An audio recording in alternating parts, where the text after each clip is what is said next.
ನಮಸ್ಕಾರ. ಅಶ್ವವೇಗ ಚರ್ಚೆಗೆ ಸ್ವಾಗತ.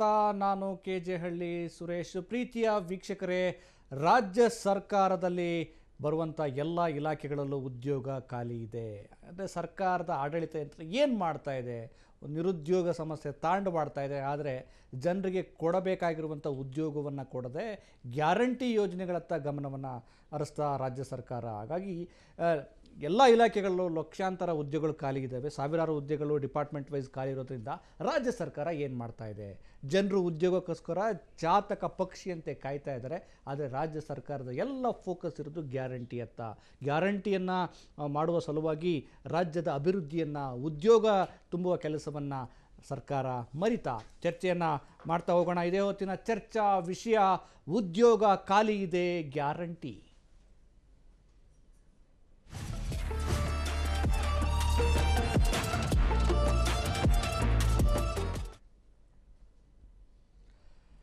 ರಾಜ್ಯ ಸರ್ಕಾರ ವಿವಿಧ ಇಲಾಖೆಗಳಲ್ಲಿ ಏನು ಭರ್ತಿ ಮಾಡಿಕೊಳ್ಳಬೇಕಾಗಿರುವಂಥ ಹುದ್ದೆಗಳನ್ನು ಬಾಕಿ ಉಳಿಸ್ಕೊಂಡಿದೆ. ಹಾಗಿದ್ರೆ ಉದ್ಯೋಗದ ಸಮಸ್ಯೆ ಹೇಗೆ ಬಗೆಹರಿಯುತ್ತೆ? ಮತ್ತು ಇಲಾಖಾವಾರು ಕೆಲಸ ಮಾಡೋದಕ್ಕೆ ಸಂಪನ್ಮೂಲ, ಅಂದರೆ ಕೆಲಸ ಮಾಡೋದಕ್ಕೆ ಅಲ್ಲಿ ಅಧಿಕಾರಿಗಳು, ನೌಕರರಿಲ್ಲ ಅಂದರೆ ರಾಜ್ಯದ ಆಡಳಿತ ಯಂತ್ರ ಹೇಗೆ ಮುಂದುವರಿಯೋಕ್ಕೆ ಸಾಧ್ಯ?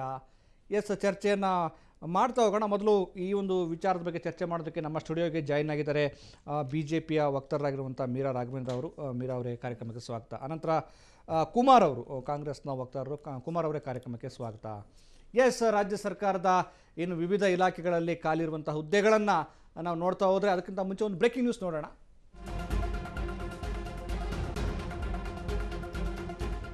ಎಲ್ಲ ಇಲಾಖೆಗಳಲ್ಲೂ ಸಾವಿರಾರು ಹುದ್ದೆಗಳು ಖಾಲಿ. ತುಕ್ಕು ಹಿಡಿದು ಕೂತಿದೆ ರಾಜ್ಯದ ಇಲಾಖೆಗಳ ಆಡಳಿತ ಯಂತ್ರ. ಯಾವ ಇಲಾಖೆಗಳಲ್ಲಿ ಎಷ್ಟೆಷ್ಟು ಉದ್ಯೋಗಗಳು ಖಾಲಿ ಇದ್ದಾವೆ ಗೊತ್ತಾ? ಉದ್ಯೋಗ ನೀಡಲು ಕೊರತೆ ಏನು? ಓದು ಮುಗಿಸಿದವರ ಪಾಡೇನು? ರಾಜ್ಯ ಕಾಂಗ್ರೆಸ್ ಸರ್ಕಾರದಿಂದ ನಿರುದ್ಯೋಗ ಗ್ಯಾರಂಟಿ. ಚುನಾವಣಾ ಪ್ರಚಾರದಲ್ಲಿ ಹುದ್ದೆ ಭರ್ತಿ ಮಾಡುವಂತಹ ಭರವಸೆಯನ್ನ ಕೊಡಲಾಗಿತ್ತು. ಆದರೆ ಈಗ ಭರ್ತಿ ಮಾಡುವುದನ್ನೇ ಮರೆತ ಸರ್ಕಾರ. ರಾಜ್ಯ ಸರ್ಕಾರ ಚುನಾವಣಾ ಪೂರ್ವದಲ್ಲಿ ಜನರಿಗೆ ಭರವಸೆಯನ್ನು ಕೊಟ್ಟಿತ್ತು. ವಿವಿಧ ಇಲಾಖೆಗಳಲ್ಲಿ ನಾವು ಉದ್ಯೋಗವನ್ನು ಭರ್ತಿ ಮಾಡ್ಕೊಳ್ತೇವೆ, ರಾಜ್ಯದ ಜನರಿಗೆ ಉದ್ಯೋಗವನ್ನು ಕೊಡ್ತೇವೆ, ಉದ್ಯೋಗ ಭಾಗ್ಯವನ್ನು ಕೊಡ್ತೇವೆ, ಇದು ಗ್ಯಾರಂಟಿ ಅಂತ ಹೇಳಲಾಗಿತ್ತು. ಹಾಗಿದ್ರೆ ಉದ್ಯೋಗದ ಗ್ಯಾರಂಟಿ ಅಂದರೆ ಇದೇನಾ? 2 ಲಕ್ಷಕ್ಕೂ ಹೆಚ್ಚು ಹುದ್ದೆಗಳು ಖಾಲಿ ಇದ್ದಾವೆ. ರಾಜ್ಯ ಸರ್ಕಾರದ ಕಣ್ತೆರೆಸುವುದೇ ನಮ್ಮ ಪರಮ ಧ್ಯೇಯ. ಹುದ್ದೆಗಳ ಭರ್ತಿಗೆ ಅಡ್ಡಿಯಾಗಿದೆಯಾ ಆರ್ಥಿಕ ಸಂಕಷ್ಟ? ಸರ್ಕಾರದ ದಾಖಲೆಯಲ್ಲೇ ಬೆಚ್ಚಿ ಬೀಳಿಸೋ ಅಂಕಿಅಂಶ. ರಾಜ್ಯದ 43 ಇಲಾಖೆಗಳಲ್ಲಿ ಒಟ್ಟು 2,76,386 ಹುದ್ದೆಗಳು ಖಾಲಿ ಇದ್ದಾವೆ. A grade 16,017, B grade 16,774. ಹೀಗೆ ರಾಜ್ಯ ಸರ್ಕಾರದ ಕಣ್ತೆರೆಸಬೇಕಾಗಿದೆ.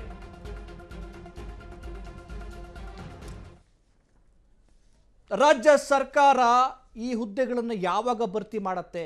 ಹೀಗೆ ನಾವು ಕಾಲ್ ಮಾಡ್ತೇವೆ ಅಂತೇಳಿ ಅತ್ಯಂತ ಕುತೂಹಲದಿಂದ ಚಾತಕ ಪಕ್ಷಿಯಂತೆ ಕೆಲಸಕ್ಕೋಸ್ಕರ ಕಾಯ್ತಾ ಇದ್ದಾರೆ. ಏನು ವಿದ್ಯಾಭ್ಯಾಸವನ್ನು ಪೂರ್ಣಗೊಳಿಸಿ ನಾವು ಯಾವಾಗಪ್ಪ ಈ ಹುದ್ದೆಗೆ ಹೋಗ್ತೇವೆ, ಯಾವಾಗಪ್ಪ ಕೆಲಸವನ್ನು ಪಡಿತೇವೆ, ಯಾವಾಗಪ್ಪ ನಮ್ಮ ಬದುಕನ್ನು ರೂಪಿಸ್ಕೊಳ್ತೇವೆ ಅಂತ ಕಾಯ್ತಾ ಇದ್ದಾರೆ. ಆದರೆ ರಾಜ್ಯ ಸರ್ಕಾರ ಅದರದ ಉದ್ದೇಶ, ದೃಷ್ಟಿಕೋನವೇ ಬೇರೆಯಾಗಿದೆ. ಚರ್ಚೆಯನ್ನು ಮುಂದುವರ್ಸೋಣ. ಮೀರಾ ರಾಘವೇಂದ್ರ ಅವರೇ, ನೀವು ನೋಡ್ತಾ ಇದ್ದೀರಿ, ಅತ್ಯಂತ ನೋಡಿ 2,76,386 ಹುದ್ದೆಗಳು ಒಟ್ಟು. ಬೇರೆ ಬೇರೆ ಇಲಾಖೆ 1,000, 2,000, 3,000 ಅಂತ ಹುದ್ದೆಗಳಿದ್ದಾವೆ. ಯಾಕೆ ಈ ರೀತಿ ಹುದ್ದೆಗಳನ್ನು ಭರ್ತಿ ಮಾಡ್ಕೊಳ್ಳೋದಕ್ಕೆ ಸರ್ಕಾರ ಹಿಂದೇಟಾಗ್ತಾ ಇದೆ? ಅದು ಮರ್ತೇ ಬಿಟ್ಟಿದೆ ಅಂತ ಅನಿಸುತ್ತೆ. ಏನು ಉದ್ದೇಶ? ಇವ್ರ ಕಾರಣ ಏನು?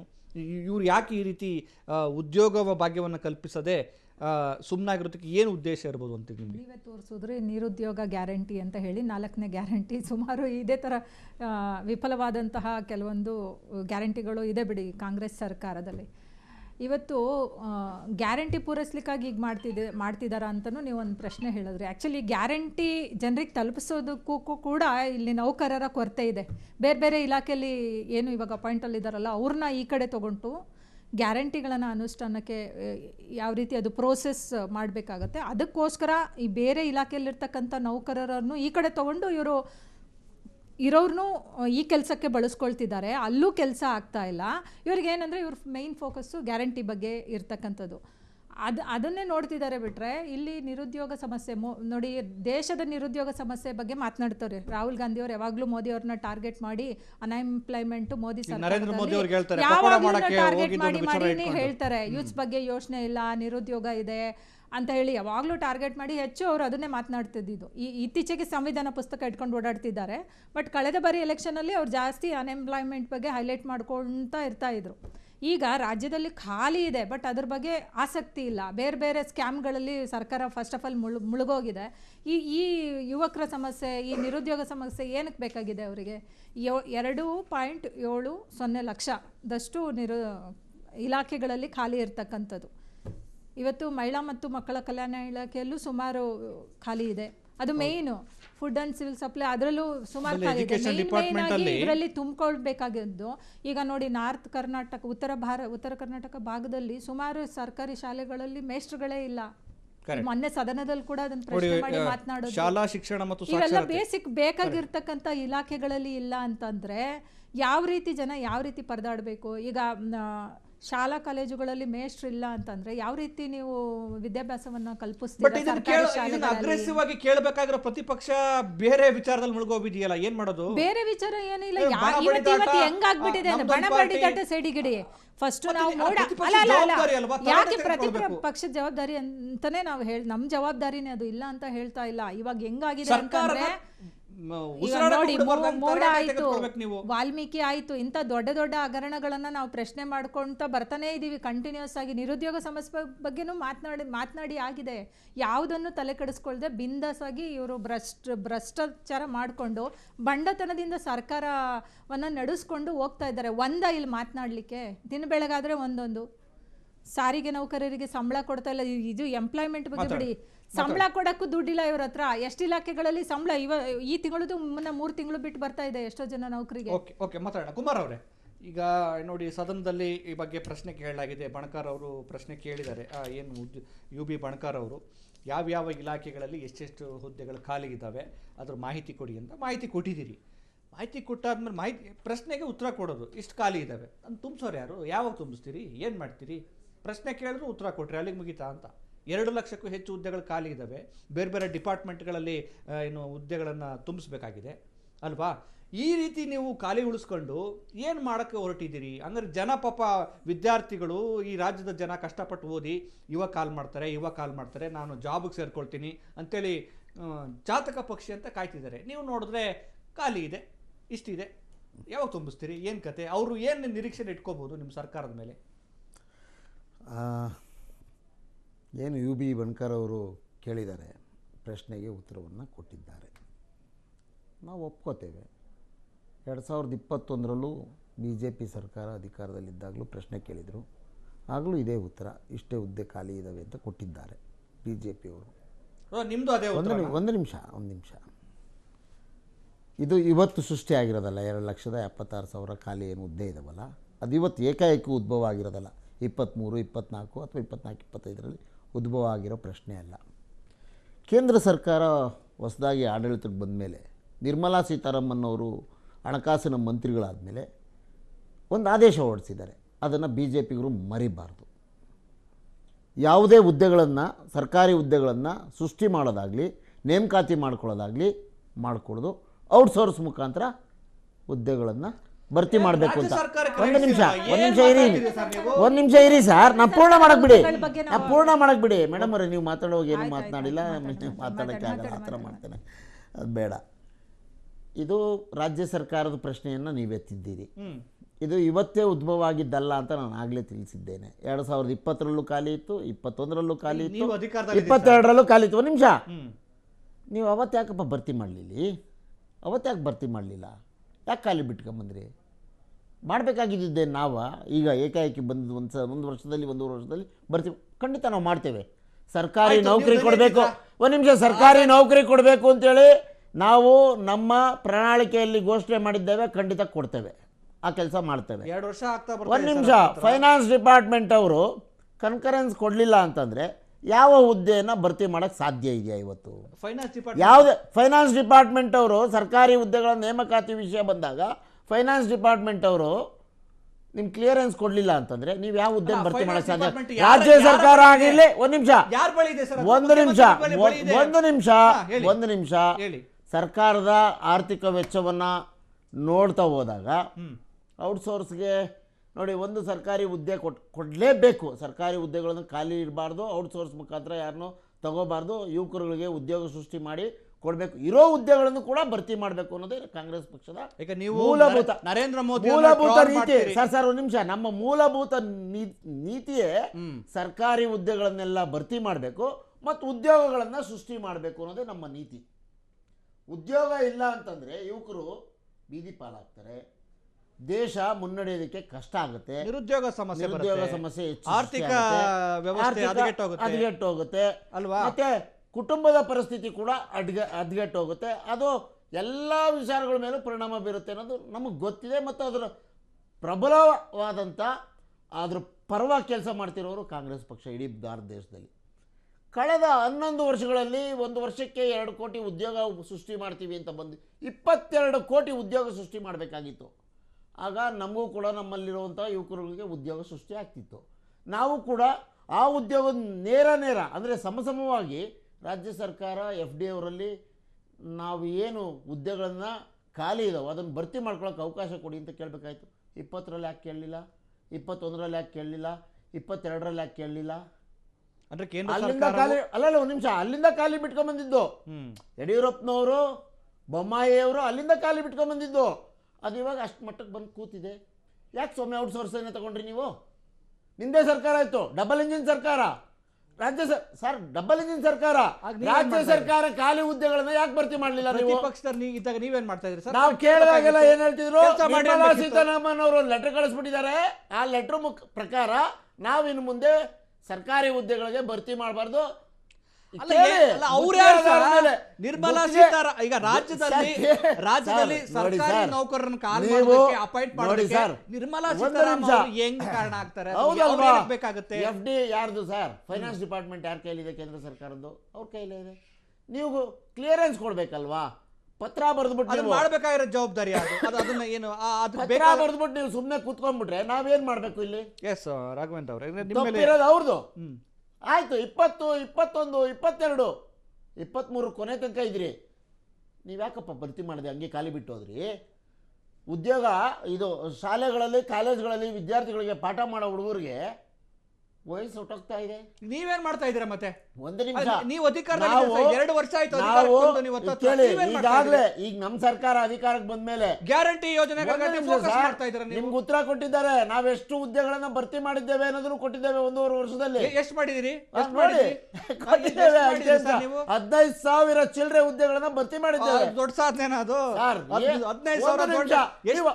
ಒಂದು ನಿಮಿಷ, 20, 21, 22, 23 ಅಲ್ಲಿ ಒಂದು ಹುದ್ದೆನೂ ಭರ್ತಿ ಮಾಡಿಲ್ವಲ್ಲ ನೀವು? ಒಂದೇ ಒಂದು ಮಾಡಿಲ್ವಲ್ಲ ಬಿಜೆಪಿ ಅವರು? ನಾವು ಬಂದು ಗ್ಯಾರಂಟಿ ಯೋಜನೆಗಳನ್ನು ಕೊಟ್ಟು ಔಟ್ಸೋರ್ಸ್ ತಗೊಂಡಿರುವಂತವ್ರಿಗೂ ಜನ ಏನ್ ಕೇಳಿಲ್ಲಪ್ಪ ಗ್ಯಾರಂಟಿ ಕೊಡಿ. ಒಂದು ನಿಮಿಷ ಸರ್, ನೋಡಿ ಸರ್, ಸರ್ಕಾರದ ಕರ್ತವ್ಯ ಕೊಟ್ಟಿದ್ದೇವೆ ಹಂಗಂತೇಳಿ ನೀವು ಗ್ಯಾರಂಟಿ ಮೇಲೆ ಎಲ್ಲ ಹೇಳ್ಕೊಂಡು ಕೋವಿಡ್ ನಂತರ ಸಂಕಷ್ಟದೊಳಗಾಗಿದ್ರು ಜನತೆ, ಅವರನ್ನ ಆರ್ಥಿಕವಾಗಿ ಸಬಲರನ್ನಾಗಿ ಮಾಡೋದಕ್ಕೋಸ್ಕರ ಗ್ಯಾರಂಟಿ ಯೋಜನೆಗಳು. ಉದ್ಯೋಗ ಕೊಡದೆ ಒಂದು ನಿಮಿಷ, ಅದನ್ನು ಮಾಡ್ತಿದ್ದೇವೆ. ಯಾವಾಗ ಮಾಡ್ತಿದ್ದೇವೆ? ನೋಡಿ ಕೇಳಿ, ನಾನೇನ್ ಹೇಳಿದೆ? ನೀವ್ ಯಾಕಪ್ಪ ಖಾಲಿ ಉಳಿಸೋದ್ರಿ? ಯಾಕಪ್ಪ ಔಟ್ಸೋರ್ಸ್ ಅಲ್ಲಿ ತಗೊಂಡಿರೋರ್ಗೂ ಸಂಬಳ ಕೊಡ್ತಿದ್ದೇವೆ. ಖಾಲಿ ಏನಿಲ್ಲ. ಎಲ್ಲಾ ಇಲಾಖೆಗಳಲ್ಲೂ ಔಟ್ಸೋರ್ಸ್ ಕೆಲಸಗಾರರು ಇದ್ದೇ ಇದ್ದಾರೆ. ಫೈನ್ ಅಮೀರ್ ಅವ್ರೆ, ಈಗ ಅವ್ರು ಹೇಳ್ತಿರೋದೇ ನಿಮ್ಗೆ ಅರ್ಥ ಆಗಿದೆ ಅಂತ ಅನ್ಕೊಳ್ತೀನಿ. ಅಂದರೆ ಅವರು ಬಾಕಿ ಉಳಿಸ್ಕೊಂಡಿರೋದು, ಹಾಗಾಗಿ ನಾವು ಸಡನ್ ಆಗಿ ಏನು ಮಾಡೋಕ್ಕಾಗಲ್ಲ, ನಾವು ಮಾಡ್ತೇವೆ. ಆಮೇಲೆ ನಿರ್ಮಲಾ ಸೀತಾರಾಮನ್ ಅವರು ಲೆಟರ್ ಬರೆದಿರೋದು ಇದೆಲ್ಲ ಹೇಳ್ತಿದ್ದಾರೆ, ನಿಮ್ಮ ಮೇಲೆ ಎತ್ತಾಗ್ತಿದ್ದಾರೆ. ಅಲ್ಲ ಈಗ ಅವರು ಆರ್ಥಿಕ ಇಲಾಖೆ ಲೆಟರ್ ಬರೆದಿರೋದು ನಾನು ಶೋ ಮಾಡಬೇಕಾಗುತ್ತೆ. ಈಗ ಅಲ್ಲ, ನಮ್ಮ ಮೇಲೆ ಗೂಬೆ ಕೂರಿಸ್ಕೊಂಡು ನೀವು ನುಣುಚ್ಕೊಂಡು ಹೋಗೋಂಥ ಪ್ರಯತ್ನ ಬೇಡ. ಈಗ ನೋಡಿ ಸರ್, ಹುದ್ದೆ ಕೊಡೋ ಬದಲು ನಾವು ಎಲ್ಲರಿಗೂ 3,000 ಕೊಟ್ಬಿಡ್ತೀವಿ, ನಾವು ಸ್ಟೈಫಂಡ್ ಕೊಟ್ಬಿಡ್ತೀವಿ, ಇಂಥ ಸ್ಕೀಮ್ಗಳು ಬೇಕಾ? ಕರ್ನಾಟಕ ಸರ್ಕಾರದ್ದು ಪರೋಕ್ಷ ಪಾಲುದಾರಿಕೆ ಕೇಂದ್ರ ಸರ್ಕಾರದಿದೆ. ನೀವು ಒಂದು ಕಾಗದ ಬರ್ಬಿಟ್ಟು ಮುಂದೆ ಯಾವುದೇ ಕಾರಣಕ್ಕೆ ಯಾವುದೇ ಸರ್ಕಾರಿ ಹುದ್ದೆಗಳನ್ನ ಭರ್ತಿ ಮಾಡಬಾರ್ದು, ಹೊಸ ಹುದ್ದೆಗಳನ್ನ ಸೃಷ್ಟಿ ಮಾಡಬಾರ್ದು ಅಂತ ಲೆಟರ್ ಬರ್ಬಿಟ್ಟು. ಹೊಸ ಹುದ್ದೆಗಳನ್ನ ಸೃಷ್ಟಿ ಮಾಡಬಾರ್ದು ಅಂದ್ರೆ ಇವ್ರು ಹೆಂಗಪ್ಪ ಈಗ ಹೇಳಿದ್ರಲ್ಲ 16,000 ಕೊಟ್ಟಿದೀವಿ ಅಂತ. ಅಲ್ಲ 16,000 ನಾವು ಅಪಾಯಿಂಟ್ ಮಾಡಿದೀವಿ ಅಂತ ಹೇಳಿದ್ರಲ್ವಾ ಇವಾಗ. ಇರ್ರಿ ಕಾಂಗ್ರೆಸ್ ವರ್ಷಕ್ಕೆ 2 ಕೋಟಿ ಉದ್ಯೋಗ ಸೃಷ್ಟಿ ಮಾಡ್ಕೊಡ್ತೀವಿ. 22 ಕೋಟಿ ಉದ್ಯೋಗ ಎಲ್ಲಪ್ಪ ಇರೋ ನಮ್ಮ ಇಂಡಸ್ಟ್ರಿ ಏಷ್ಯಾ ಖಂಡದ ಈಗ ಕೈಗಾರಿಕಾ ಹಬ್ಬು. ಆಯ್ತು ಅಲ್ಲ ಆಯ್ತು, ಅವ್ರು ಲೆಟರ್ ಬರೀತಾರಂತ ನೀವು ಅದನ್ನ ನೋಡ್ಕೊಂಡು ಕುತ್ಕೊಂಡ್ಬಿಡ್ತೀರಾ? ನಿಮಗೆ ಜವಾಬ್ದಾರಿ ಇಲ್ವಾ ರಾಜ್ಯ ಸರ್ಕಾರಕ್ಕೆ? ರಾಜ್ಯದ ಜನರ ಹಿತ ಕಾಯ್ಬೇಕಂದ್ರೆ ನಿಮ್ಗೆ ಗೊತ್ತಾಗಲ್ವಾ? ಅವ್ರು ಲೆಟರ್ ಬರೆದು ನಾವು ಕುತ್ಕೊಂಡ್ಬಿಟ್ರಿ ಅಂದ್ಬಿಟ್ರೆ ನಿಮ್ಮನ್ನ ಅಧಿಕಾರಕ್ಕೆ ತಂದಾರ ಸ್ವಾಮಿ, ನಿಮ್ಮನ್ನ ಅಧಿಕಾರಕ್ಕೆ ತಂದ್ರೆ ನೀವು ಕೆಲಸ ಮಾಡ್ಬೇಕು. ಎಲ್ಲದಕ್ಕೂ ಇಲ್ಲಿ ಉತ್ತರ ಇದೆ. ನಾವು ನಾವೇನು GST ಕಟ್ತಾ ಇದ್ದೇವೆ, ಅದ್ರ ಸಮಪಾಲು ನಮಗೆ ಎಲ್ಲಿ ಬರ್ತದೆ? ಕೇಳಿ, ನೀವು ಪ್ರತಿಭಟನೆ ಮಾಡಿ, ಜವಾಬ್ದಾರಿ ಅಲ್ವಾ ಅದು? ಇದೆಲ್ಲ ಸೃಷ್ಟಿ ಮಾಡ್ಲೇಬೇಕು ಅಂತ ಬಿಜೆಪಿ ಅವರು ಕರ್ನಾಟಕಕ್ಕೆ ಮಾಡ್ತಿರೋ ಮೋಸ. ಉದ್ಯೋಗ ಕೊಡಬಾರ್ದು ಯುವಕರುಗಳಿಗೆ ಅಂತ ಹೇಳಿ ಮಾಡ್ತಿರೋಂತ ಮೋಸ ಬಿಜೆಪಿ ಅವರು. ಕೂಕೊಳ್ಳೋ ಅವಶ್ಯಕತೆ ಸತ್ಯ ಇದ್ರೆ ನಿಧಾನವಾಗಿ ಮಾತನಾಡಿ, ಅದ್ರಲ್ಲೇನು ಕೂಕೊಂಡಿದ ತಕ್ಷಣ ಏನಾಗುತ್ತೆ? ಅಲ್ಲ ಇವ್ರು ಹೇಳೋದ್ರಲ್ಲ ಭರ್ತಿ ಮಾಡಕ್ ಅವಕಾಶ ಇಲ್ಲ ಅಂದ್ಮೇಲೆ ಒಂದ್ ನಿಮಿಷ ಇರಿ ಸರ್, ನೀವು ಒಬ್ರೇ ಮಾತಾಡೋದಿದ್ರೆ ಅಲ್ಲ ಆತರ ಇದ್ದಿದ್ರೆ ಇವ್ರು ಹೇಳೋ ತರ 16,000 ಹೆಂಗ್ ಭರ್ತಿ ಮಾಡಿದ್ರು ಹಂಗಾರೆ ಕೇಳಿ ಅವರಿಗೆ ಪ್ರಶ್ನೆ. ಹೆಂಗ್ ಭರ್ತಿ ಅವಕಾಶನೇ ಇಲ್ಲ ಅಂದ್ಮೇಲೆ ಹೆಂಗ್ ಭರ್ತಿ ಮಾಡಿದ್ರೆ ಎಲ್ಲ ಕೇಳಿದ್ರೆ ಕೇಂದ್ರದ ಮೇಲೆ ಗೂಬೇಕು. ಕೆಲವು ಸೈನಿಂಗ್ ಅಥಾರಿಟಿ ಇರೋ ಹುದ್ದೆಗಳನ್ನ ಮಾಡ್ಲೇಬೇಕು. ಮಾಡ್ಲಿಲ್ಲ ಅಂದ್ರೆ ಔಟ್ಸೋರ್ಸ್ ಕೈಯಲ್ಲಿ ಸರ್ಕಾರದ ಮುಖ್ಯ ವಿಷಯಗಳು ನಾವು ಔಟ್ಸೋರ್ಸ್ ಬಗ್ಗೆ ಮಾತಾಡ್ತಾ ಇಲ್ಲ, ಕಾಯಂ ಸರ್ಕಾರಿ ಅದ್ರ ಬಗ್ಗೆ ಮಾತಾಡ್ತಾ ಇರೋದು. ಅಲ್ಲಿ ಔಟ್ಸೋರ್ಸ್ ಅವರು ಸೈನಿಂಗ್ ಅಥಾರಿಟಿ ಕೊಟ್ರೆ ಸರ್ಕಾರದ ವ್ಯವಸ್ಥೆ ಬುಡಮೇಲಾಗುತ್ತೆ. ಆ ಕಾರಣಕ್ಕಾಗಿ ಉದ್ಯೋಗಗಳನ್ನ ತುರ್ತಾಗಿ ಮಾಡಬೇಕಾಗಿರೋವನ್ನೆಲ್ಲ ಮಾಡಿದ್ದೇವೆ. ಕೆಲವಕ್ಕೆ ಮಾಡೋಕ್ಕಾಗದೇ ಇರೋದನ್ನ ಇವ್ರು ಕೊಟ್ಟರ ಪತ್ರದ ಆಧಾರದ ಮೇಲೆ ಮಾಡೋಕ್ಕಾಗ್ತಿಲ್ಲ. ಇವ್ರು ನಮಗೆ ಕೊಡಬೇಕಾಗಿರುವಂಥ ಪಾಲುದಾರಿಕೆ ವಾಪಸ್ ಕೊಡ್ತಿಲ್ಲ. GST ಇಂದ ಹೋಗ್ತಿರೋ ಹಣ ನಾವಿಲ್ಲಿ ಬಳಸಬೇಕಲ್ಲ. GST ಮಾತ್ರ ಬೇಕು, ವಾಪಸ್ ಅನುಪಾತದಲ್ಲಿ ಡಿವೈಡ್ ಆಗಬೇಕು ಅನ್ನೋದು ಹಣಕಾಸು ಆಯೋಗ ನಿರ್ಧಾರ ಮಾಡುತ್ತೆ, ನರೇಂದ್ರ ಮೋದಿ ಅವರಲ್ಲ. 5ನೇ ಹಣಕಾಸು ಆಯೋಗ ಹೇಳಿದಂತ ಹಣ ನೀವು ಯಾಕೆ ಕೊಟ್ಟಿಲ್ಲ? ಇನ್ನು 5,000 ಕೋಟಿ ನೋಡ್ರಿ ಮುಂದಿನ ನೆಕ್ಸ್ಟ್ ಈಗ ನೋಡಿ ಹಣಕಾಸು ಆಯೋಗ ಹೆಂಗ್ ಗೊತ್ತಾ, ಇದು ಒಕ್ಕೂಟ ವ್ಯವಸ್ಥೆಯಲ್ಲಿ ರಾಜ್ಯ ಸರ್ಕಾರಗಳಿಂದ ಏನು GST ಪಡ್ಕೊಂಡ್ಮೇಲೆ ಅದಕ್ಕೆ ಎಷ್ಟು ಕೊಡಬೇಕು ಆ ಪಾಲನ್ನು ಕೊಡುವಂಥದ್ದು ಒಕ್ಕೂಟ ವ್ಯವಸ್ಥೆ ಒಂದು ಧರ್ಮ, ಸಂವಿಧಾನ ಅದನ್ನೇ ಹೇಳುತ್ತೆ. ಈಗ ಕೊಡಬೇಕಾಗಿರೋ GST ಇರ್ಬೋದು ಅಥವಾ ಅನುದಾನ ಇರ್ಬೋದು, ಅದನ್ನ ಏನೇನೋ ಕಾರಣಗಳು ಇಟ್ಕೊಂಡು ಉಳಿಸ್ಕೊಂಡಾಗ ಅದೇನಾಗುತ್ತೆ?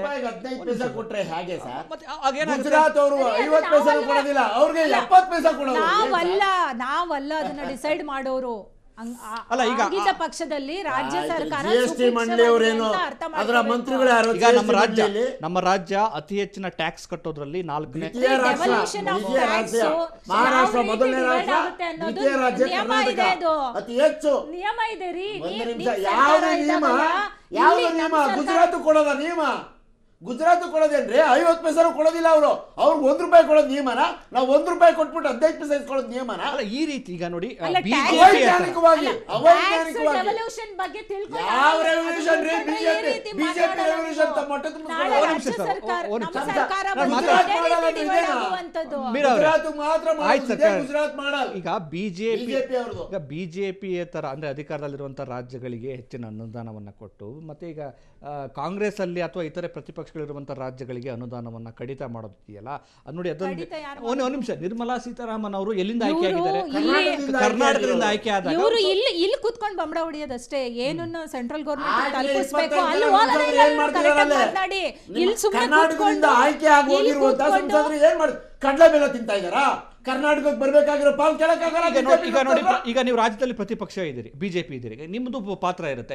ನಮ್ಮಲ್ಲಿ ಈಗ ಬಿಜೆಪಿ ಸಂಸದರು ಇದ್ದಾರೆ ಅಲ್ವಾ, ಆಮೇಲೆ ಕ್ಯಾಬಿನೆಟ್ ಮಿನಿಸ್ಟರ್ಗಳಿದ್ದಾರೆ. ಈಗ ನೋಡಿ HD ಕುಮಾರಸ್ವಾಮಿ ಅವರು ನಿಮಗೆ ಮೈತ್ರಿಯಲ್ಲಿ ಜಾಯಿನ್ ಆಗಿದ್ದಾರೆ ಅಲ್ವಾ, ಆಮೇಲೆ ಶೋಭಾ ಕರಂದ್ಲಾಜೆ ಇದ್ದಾರೆ. ರಾಜ್ಯಕ್ಕೆ ಎಷ್ಟು ಸಾಧ್ಯವೋ ಅಷ್ಟು ತರುವಂತ ಕೆಲಸವನ್ನ ಮಾಡಬೇಕು. ಕಳೆದ ಬಜೆಟ್ ಅಲ್ಲಿ ಏನ್ ಕೊಟ್ರಿ? ಕಳೆದ ಬಜೆಟ್ ಅಲ್ಲಿ ಏನ್ ಕೊಟ್ರಿ? ದೇಶ ಅಂದ್ರೆ ಏನು? ಯಾವ್ದು ಕೇಂದ್ರ? ದೇಶ ಅಂದ್ರೆ ಜನ ಅಲ್ಲ ಒಕ್ಕೂಟ ವ್ಯವಸ್ಥೆ. ಇನ್ನೇನು ಎಲ್ಲಾ ರಾಜ್ಯಗಳು ದೇಶಕ್ಕೆ ಸೇರುವಂತದ್ದು. ಹೌದು, ಒಂದು ದೇಶ ಭಾರತ. ಹೌದು. ನಾವು ಎದ್ದೋಗ್ತೀವಿ ಅಷ್ಟೇ. ಹೌದು ಹೇಳಿ ಮೇಡಮ್ ಹೇಳಿ. ಕೇಂದ್ರ ಸರ್ಕಾರದ ಯಾವ ಎಲ್ಲ ಇದು ಯೋಜನೆಗಳು ಜಾರಿಗೆ ಬರುತ್ತೆ ಅದು ಎಲ್ಲ ರಾಜ್ಯಕ್ಕೂ ಈಕ್ವಲ್ ಆಗೇ ಇರುವಂಥದ್ದು. ಆಯುಷ್ಮಾನ್ ಯೋಜನೆ ಆಗಲಿ, ಈ ಥರ ಎಲ್ಲ ಯೋಜನೆಗಳು, ಸರ್ಕಾರದ ಯೋಜನೆಗಳು ಎಲ್ಲ ರಾಜ್ಯಕ್ಕೂ ಎಲ್ಲ ಜನರಿಗೂ ಒಂದೇ ಅಲ್ವಾ? ಈ ರಾಜ್ಯಕ್ಕೆ ಬೇರೆ, ಆ ರಾಜ್ಯಕ್ಕೆ ಬೇರೆ, ಈ ಜಾತಿಯವರಿಗೆ ಬೇರೆ, ಆ ಜಾತಿಯವರಿಗೆ ಬೇರೆ. ಅನುದಾನದ ವಿಚಾರಗಳು ಯಾವ್ಯಾವ ರಾಜ್ಯಕ್ಕೆ ಎಷ್ಟು ಕೊಡಬೇಕು ಅನ್ನೋದು ಆ ರಾಜ್ಯಕ್ಕೆ ಏನ್ ತೊಂದರೆ ಇದೆ ಅದ್ರ ಮೇಲೆ ಡಿಸೈಡ್ ಆಗುತ್ತೆ. ಅಲ್ಲ, ನೀವು ಈಗ ಒಂದ್ ನಿಮಿಷ, ಈಗ ಕರ್ನಾಟಕದಿಂದ ಅತಿ ಹೆಚ್ಚು ಟ್ಯಾಕ್ಸ್ ಅನ್ನ ಪಡ್ಕೊಳ್ತಿರಲ್ವಾ? ಪಡ್ಕೊಂಡು ಒಂದ್ ನಿಮಿಷ ನಾನು ಕೇಳಿದ್ GST ನೀವು ಅತಿ ಹೆಚ್ಚು ಪಡಿತೀರಲ್ವಾ? ಈಗ ನೀವು ಗುಜರಾತಿ ಕೊಡ್ತೀರಾ ಏನೋ ಅಲ್ಲಿ, ತಡೀರಿ ಸರ್, ನಾನು ಕೇಳ್ತೀನಿ, ನೀವು ಮಧ್ಯ ಪ್ರವೇಶ ಮಾಡ್ತೀರಿ. ಈಗ ನೀವು ಬಿಹಾರಕ್ಕೆ ಕೊಡ್ತೀರಾ, ಇನ್ನೇನಕ್ಕೆ ಕೊಡ್ತೀರಿ? ಅಷ್ಟೊಂದು ಯಥೇಚ್ಛವಾಗಿ ಆ ರಾಜ್ಯಗಳಿಗೆ ಹಣದ ಸುರಿಮಳೆಯನ್ನ ಸುರಿಸಿದಿರಲ್ವಾ? ಯಾಕೆ ನಮ್ಮ ರಾಜ್ಯಕ್ಕೆ ವಲಸೆ ಬರ್ತಾರ ಅವರು? ಅಲ್ಲಿ ಕಟ್ಟಿರುವಂಥ ಡ್ಯಾಮ್ಗಳೆಲ್ಲ ಯಾಕೆ ಕುಸಿದು ಬೀಳ್ತಿದ್ದಾವೆ, ಅಥವಾ ಏನು ಬ್ರಿಡ್ಜ್ಗಳೆಲ್ಲ ಯಾಕೆ ಕುಸಿತಿದ್ದಾವೆ ಅಂದರೆ ನೀವು ಕಳಿಸುವಂಥ ದುಡ್ಡುಗಳು ದುರ್ಬಳಕೆ ಆಗ್ತಾ ಇದೆ, ಭ್ರಷ್ಟಾಚಾರ ಆಗ್ತಿದೆ ಅಂತ ಆರೋಪಪ್ಪ. ನೋಡಿ, ಟ್ಯಾಕ್ಸ್ ಡೆವಲ್ಯೂಷನ್ ಬಗ್ಗೆ ಈಗಾಗಲೇ ತುಂಬಾ ಚರ್ಚೆಗಳು. ನೋಡಿ, ಕಾಮನ್ ಸೆನ್ಸ್ ಅಲ್ವಾ? ಯಾವ್ಯಾವ ಈಗ ನಮ್ಮ ರಾಜ್ಯ ಜಾಸ್ತಿ GST ಕಟ್ಟುತ್ತೆ, ನಾನು ಇಲ್ಲ ಅಂತ ಹೇಳ್ತಾ ಇಲ್ಲ. ಹೌದು, ಆದರೆ ಟ್ಯಾಕ್ಸನ್ನು ಯಾವ ರೀತಿ ಡೆವಲ್ಯೂಷನ್ ಮಾಡಿ ಯಾವ್ಯಾವ ರಾಜ್ಯಕ್ಕೆ ಯಾವ್ಯಾವ ಅನುಪಾತದಲ್ಲಿ ಕಳಿಸ್ಬೇಕು ಅನ್ನೋದು ಹಣಕಾಸು ಆಯೋಗನೇ ನಿರ್ಧಾರ ಮಾಡೋದು ಬಿಟ್ರೆ ಪ್ರಧಾನಮಂತ್ರಿ ಅವರಲ್ಲ. ಇದು ತಪ್ಪು. ಪ್ರಧಾನಮಂತ್ರಿಯವ್ರಿಗೆ ಜವಾಬ್ದಾರಿ ಇರಲ್ವಾ? ಪ್ರಧಾನಮಂತ್ರಿಯವ್ರಿಗೆ ಜವಾಬ್ದಾರಿ ಇರುತ್ತೆ, ನಿರ್ಮಲಾ ಸೀತಾರಾಮನ್ ಅವ್ರಿಗೆ ಜವಾಬ್ದಾರಿ ಇರುತ್ತೆ. ಯಾಕಂದ್ರೆ ಒಕ್ಕೂಟ ವ್ಯವಸ್ಥೆ ಅವರು ನೋಡಿ, ನಿರ್ಮಲಾ ಸೀತಾರಾಮನ್ ಒಬ್ರು ಡಿಸೈಡ್ ಮಾಡಕ್ ಬರೋದಿಲ್ಲ. ಹಣಕಾಸು ಆಯೋಗದ ಅಧ್ಯಕ್ಷರು ಮೇನ್ ಆಗಿ ತೀರ್ಮಾನ ತೆಗೆದುಕೊಳ್ಳುವಂತ ವಿಚಾರಗಳು. ಅಧಿಕಾರಿಗಳು ನೋಡಿ, ಅಧಿಕಾರಿಗಳು ಏನ್ ರೂಲ್ ಮಾಡ್ತಾರಲ್ಲ, ಅವ್ರು ಹೇಳ್ದಂಗೆ ಕೇಳ್ತಾರೆ. ಅವ್ರಿಗೆ ಹೇಳಬೇಕಾಗುತ್ತೆ, ನೋಡ್ರಿ ನಾವು ಒಕ್ಕೂಟ ವ್ಯವಸ್ಥೆ ಕಳೆದ ಬಜೆಟ್ ಅಲ್ಲಿ ಏನ್ ಕೊಟ್ಟಿದ್ದೀರಾ? ಕಳೆದ ಬಜೆಟ್ ನಲ್ಲಿ ಏನ್ ಕೊಟ್ಟಿದ್ದೀರಾ? ಕ್ಯಾಬಿನೆಟ್ ಮಿನಿಸ್ಟರ್ಗಳಿದ್ದಾರೆ, ಏನ್ ಕೊಟ್ಟಿದ್ರಿ ನೀವು? ಏನ್ ಮಾಡಿಸಿದ್ರಿ ರಾಜ್ಯಕ್ಕೆ? ಏನ್ ಕೊಟ್ಟಿದ್ದೀರಾ? ಏನು ಇಲ್ಲ, ಶೂನ್ಯ. ನೋಡ್ರಿ, ಈ ರೀತಿ ಆದ್ರೆ ಹೈವೇಗಳು ಆಗ್ಲಿ ಎಲ್ಲ ನಮ್ಮ ರಾಜ್ಯದಲ್ಲಿ ನಾನು ಯಾಕೆ ಪ್ರಶ್ನೆ ಕೇಳ್ತೀನಿ, ಎಲ್ಲಾ ವಲಯದಲ್ಲೂ ಸಬ್ಜೆಕ್ಟ್ ಬರೋದಾದ್ರೆ ಸ್ಮಾರ್ಟ್ ಸಿಟಿಗಳು ಬಂದಿದ್ದು ಇವ್ರುಗಳು ಅದನ್ನ ಕರೆಕ್ಟ್ ಆಗಿ ಉಪಯೋಗ ಮಾಡ್ಕೊಳ್ದೆ ಇವ್ರ ಅನುಷ್ಠಾನಕ್ಕೆ ತರಲಿಲ್ಲ ಅಂತ ಹೇಳಿದ್ರೆ ಕೇಂದ್ರ ಸರ್ಕಾರದ ಮೇಲೆ ಗೂಬೆ ಕೂರಿಸುವಂತದ್ದು ನೆಸೆಸಿಟಿ ಇಲ್ಲ. ಅಲ್ಲ, ಈಗ ನೋಡಿ ಅವ್ರು ಹೇಳ್ತಿರೋದೇನು ಅಂದ್ರೆ, ನೋಡಿ ನಾವು ಉದ್ಯೋಗ ರೈಲ್ವೆ ಯೋಜನೆಗಳು ಬಂದಿದೆ, ರೈಲ್ವೆ ಯೋಜನೆ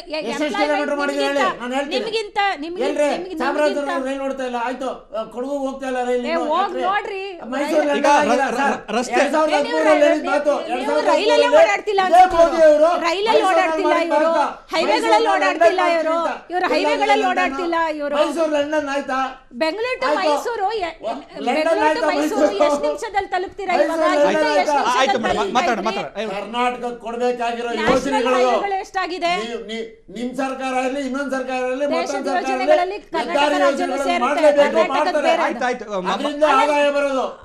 ಹೆದ್ದಾರಿಗಳು ಮಾಡ್ತಾರೆ ಅಂದ್ರೆ ನೀವು 50 ವರ್ಷ ಇದ್ದಾಗ ಯಾವ ರೀತಿ ಇತ್ತು ರಸ್ತೆಗಳು, ರೈಲ್ವೆಗಳಾಗಿತ್ತು ಯಾವ ರೀತಿ ಇತ್ತು?